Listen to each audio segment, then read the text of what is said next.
अपना आने वाला मुस्तकबिल फ्यूचर ये है, इनसे ही पूछ ले। मुझे बताओ यार, ये पाकिस्तान के हालात कैसे हैं? ये बिल्कुल बच्चे हैं, कैसे हालात हैं? ठीक है, बुरे हालात। क्यों यार, आपको क्या बुरे हालात नजर आ रहे हैं? मुझे बताओ तो सही। और पाकिस्तान का दुश्मन कौन है? पता नहीं। बाहर से मैं चले 2-3 नाम लेता हूँ। क्या अमेरिका दुश्मन है, चाइना या इंडिया? कौन दुश्मन है? इतना कुछ हो रहा है हमारे मुल्क में, महंगाई सब कुछ हम बर्दाश्त कर रहे हैं, तो हम फिर भी रह रहे हैं। अवाम उस तरह सड़कों पे नहीं निकलती, ये मोहब्बत है। ठीक है। भारत के खिलाफ जहर उगलना पाकिस्तान की राजनीति का सबसे आसान हथियार रहा है। दशकों तक यहाँ के सत्ता प्रतिष्ठान और कट्टरपंथी नैरेटिव ने जनता को ऐसे सपने दिखाए हैं जिनका जमीनी हकीकत से कोई मेल नहीं रहा। आज जब आर्थिक संकट, राजनीतिक अस्थिरता और वैश्विक अलगाव की सच्चाई सामने है, तो पाकिस्तान के भीतर से ही कई आवाजें इन दावों पर सवाल उठा रही हैं।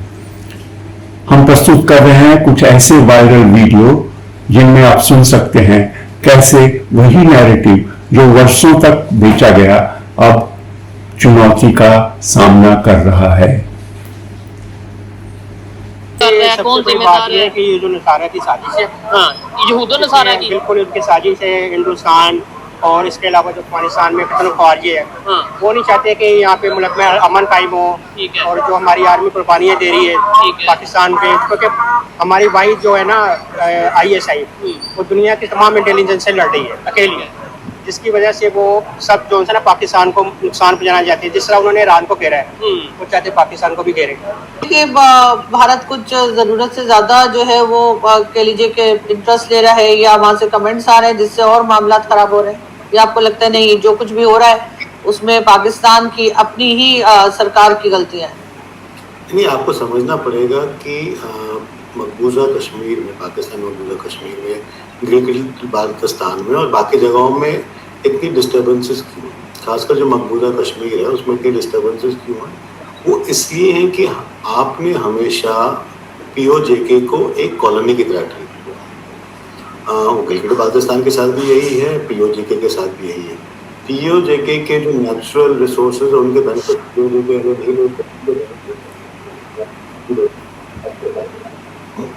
चलाते ही पंजाबी और पंजाबी लेते हैं। तो जो कंटिन्यूस डिस्क्रिमिनेशन है पिछले 75 सालों की, ये उसका रिसेटलमेंट है। अब जब तक सोशल मीडिया नहीं था, इतनी वेल कनेक्टिविटी नहीं थी, 1-10 मिनट में आपको पता चल जाता कहाँ क्या हो रहा है, तब तक आपसे मतलब पाकिस्तान की सरकार, तब तक पाकिस्तान की सरकार, पाकिस्तान का डीप स्टेट एक झूठ फैलाता रहता था जम्मू कश्मीर को लेकर। कि अभी मेरी दोस्त ने भी इस्लामाबाद से कहा कि हिंदुस्तान में क्या क्या होता है कश्मीर में, जो बिल्कुल झूठ है। मगर ये एक नैरेटिव इतने सालों से गढ़ा गया है कि आप उसको आप अननोइंगली उसको मानना शुरू कर देते हैं। अब इंडियन जम्मू कश्मीर में बड़ा ही क्लियर है कि डेवलपमेंट किस लेवल तक की है। जहाँ जम्मू कश्मीर में 10 से ज़्यादा मेडिकल कॉलेजेस हैं, वहाँ पूरे POJK में, जिसको एक टेक्निकली एक नेशन कहा जाता है, वहाँ एक मेडिकल कॉलेज है और उसमें भी अधिकतर लोग वो पढ़ते हैं जो POJK से नहीं है। हॉस्पिटल्स की हालत, इंफ्रास्ट्रक्चर की हालत, इंजीनियरिंग कॉलेजेस की हालत, मेडिकल सप्लाईज की हालत, राशन की हालत, सब जल जाए। यहाँ पे इस समय जम्मू कश्मीर में 1 करोड़ से ज़्यादा टूरिस्ट आ चुके हैं और वो सारे के सारे टूरिस्ट जो आते हैं जो स्पेंडिंग करते हैं तो जम्मू कश्मीर की रेवेन्यू ऐड करते हैं। वहीं POJK में गुर्बत के अलावा कुछ नहीं है। तो ये होना है और ये रिफ्लेक्ट करता है बलूचिस्तान में भी, ये रिफ्लेक्ट करता है POJK में भी, ये रिफ्लेक्ट करता है गिलगित बाल्टिस्तान में भी। और समय समय पर हम आप प्रोटेस्ट होते हुए देखते हैं। गिलगित बाल्टिस्तान में भी तो कुछ समय पहले हुए हैं प्रोटेस्ट। तो अब जग जाहिर हो चुका है कि POJK की क्या हालत है और उसको लेकर लोगों में रोष आएगा, आक्रोश आएगा और वो रिजल्टमेंट करेंगे। और जहाँ तक हमारी बात है कि क्या हमें फिक्र करनी चाहिए, बिल्कुल करनी चाहिए, क्योंकि POJK इंडिया का अभिन्न अंग है, हमारा अटूट हिस्सा है। ठीक है, हमारे कब्जे में नहीं है मगर लोग तो हमारे हैं और अगर हमारे लोगों पे कोई जुल्म करेगा, कोई और बाहर की ताकतों पे जुल्म करेगी तो हमारा कंसर्न, कम से कम कंसर्न जताना तो जायज़ है। लेकिन सर अगर कोई आने के लिए कहेगा भारत में, अभी तक कहा किसी ने नहीं, एक बात कह रही हूँ कि अगर कभी कोई कहता है कश्मीर से कि यदि आप भारत साइड पे उनको ले लें तो क्या आप ले लेंगे? यहाँ पर बात जो है वो जमीन की हो रही है या लोगों की हो रही है?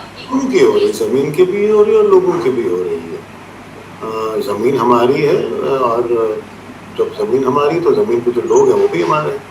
तो बात तो दोनों की हो रही है, और जब लेंगे तो दोनों को लेंगे। ये तो नहीं हो सकता ना कि आप एक अलग नेशन बना लें और फिर आपके पास कंट्रोल ना हो तो वापस आप भेज दें। हम तो पूरी जमीन लेंगे, हमारी जमीन भी पूरी हो, और जो आपने चाइना को गिफ्ट करी है वो भी वापस लेने का प्रयास करेंगे।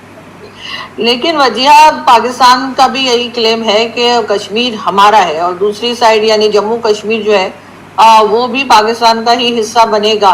तो आपको लगता है जिस तरह के इस वक्त हालात बने हुए हैं हमारी साइड यानी आज़ाद कश्मीर या पीओके के, तो उसमें कोई दूसरी तरफ से कश्मीरी या कश्मीर के लोग क्या आना पसंद करेंगे कि हमने यहाँ जो हल करके रखा है, तो हम कोई अच्छी एग्जाम्पल तो सेट करते दिखाई नहीं दे रहे।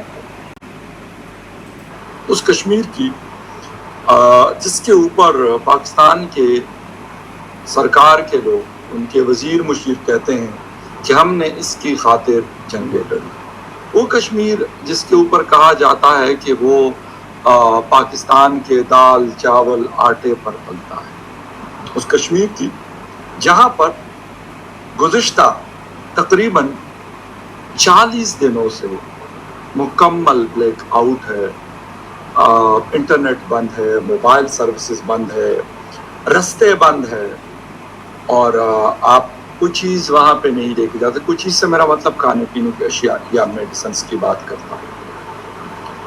एहतजाज जारी है और आज एक दफ़ा फिर क्रैकडाउन हुआ है।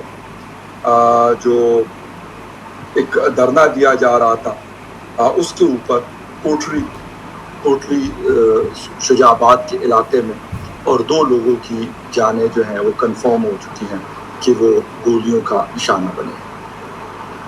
15 जुलाई 2026 final March towards the Muzaffarabad, उसकी अनाउंसमेंट नज़ीर काश्मीरी ने जो रावलाकोट धरना है वहाँ पर किया है।